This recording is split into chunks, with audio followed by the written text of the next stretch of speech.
Hello guys, welcome back to my channel. It's been a while since I do a car test drive review, right? Now, today I'm going to test drive the most affordable C-segment EV sedan in Malaysia. What is that? Now, take a look at this. This is the car that I'm going to test today.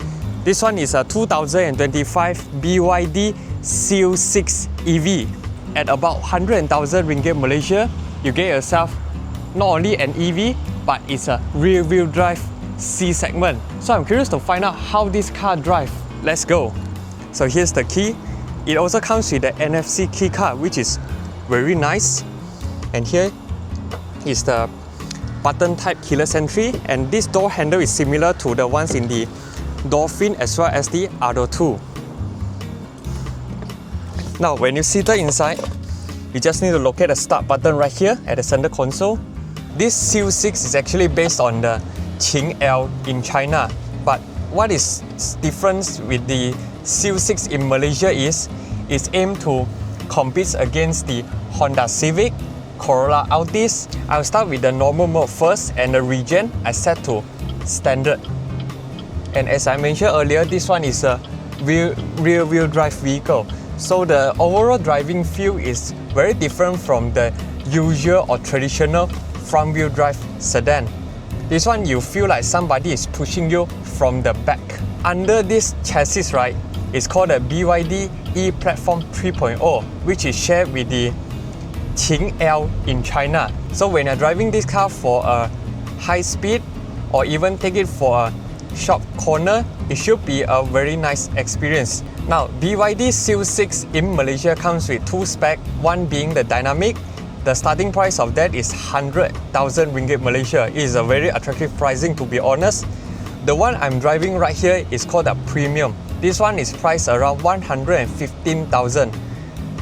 Battery wise, both variants are the same, 56.64 kilowatt hours, and this one has a bit more horsepower. It's about 200-ish horsepower and 300 Newton meters of torque, mated to a single electric motor at the rear wheel. Now, the first impression when I got into this car is it is very minimalist. You can see the overall dashboard design, even the meters. This is 8.8 inch, this is about 12 inch thereabout. These two are actually similar to the ones you find in the BYD Atto 2. Even the steering wheel right here, which has a lot of physical buttons. The initial takeoff for this car is very smooth, being an EV. And the steering wheel I set into comfort steering. For this car, it actually has two steering modes, one being comfort and sport. But I would prefer comfort setting because it's more easy to steer with, and it is very direct, I would say.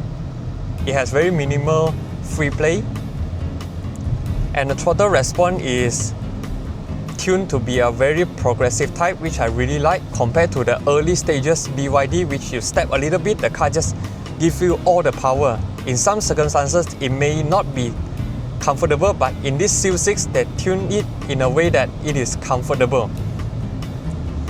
And because this is marketed to be a C-segment EV sedan, so you can see the roof lining is actually pretty low, which translates to a lower center of gravity.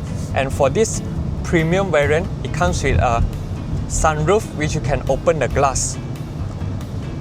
Also, it also comes with ambient lighting as well as 8 speakers as opposed to 6 in the dynamic variant. So I think the package is very well equipped for the Seal6 itself. Full charge for this car, you can go up to 480 kilometers according to any DC claim.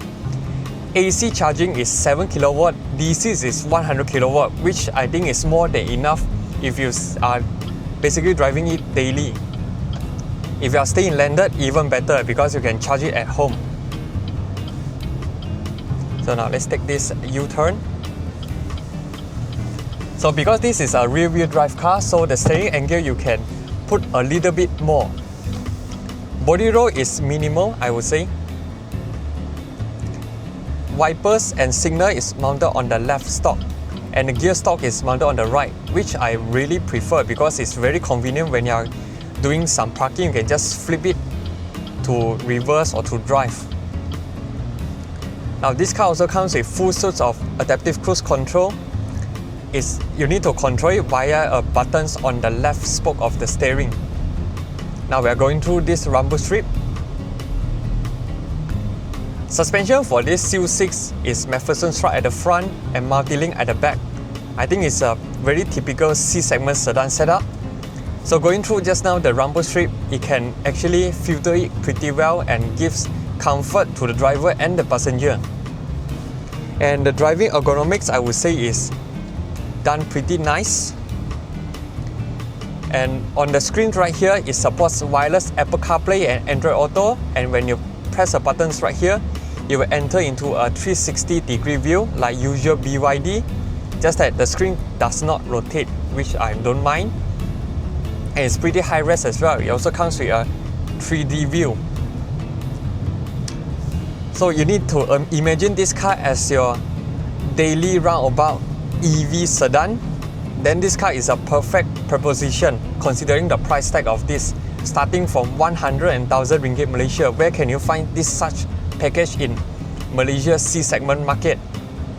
So far, only BYD does this. And right now, I'm in standard regen mode. So when you lift off the throttle, you went into energy regenerative modes. And this premium variant also gets the additional of the drive mode selector. So you get Eco, Snowfield, which maybe translate to slippery for Malaysian cases because Malaysia has heavy rain sometimes, and a sport mode. So when you put into sport mode, when you press, it will be slightly more responsive, but I'll prefer to leave it in normal to preserve the range. So currently my battery percentage is 97%.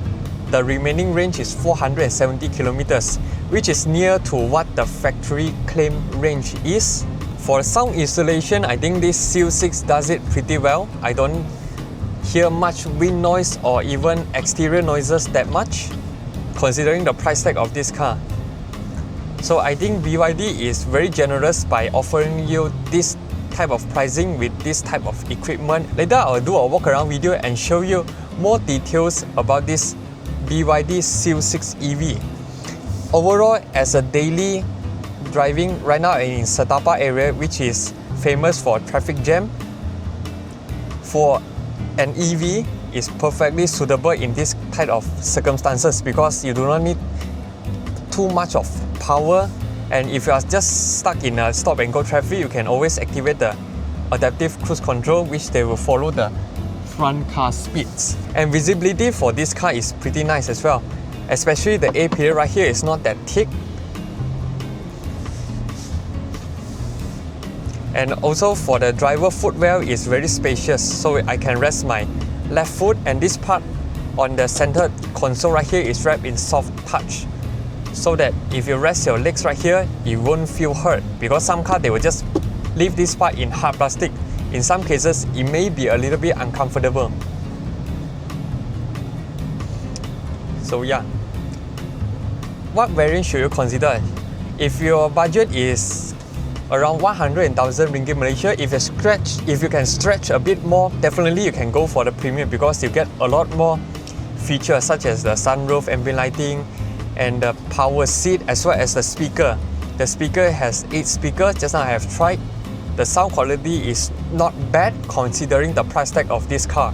We will enter into a small road and see how this car handles the very tight surface, a tight road condition. As you can see at the front there, there's a lot of cars double parking or parked at the roadside illegally.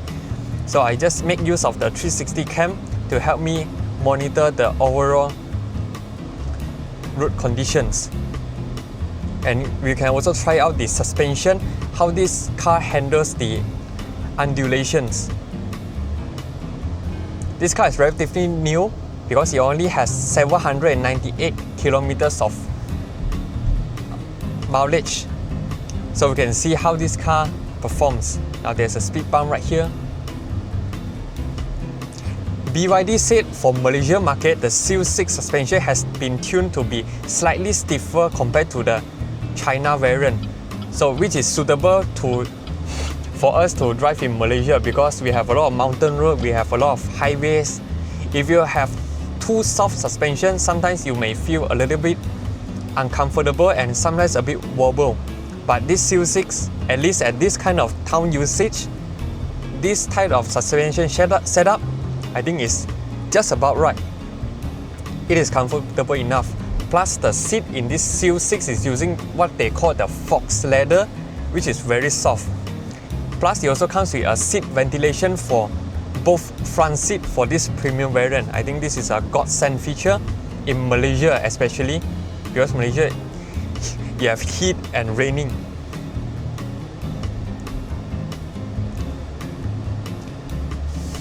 Generally, maneuverability for this car, no issue.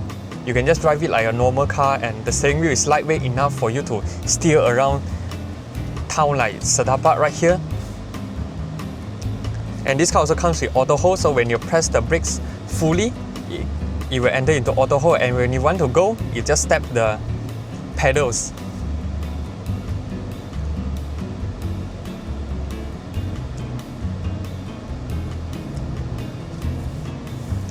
I really like this CO6, especially this soft touch, because it really makes the interior ambience looks much more interesting. So overall conclusion of this BYD CO6 EV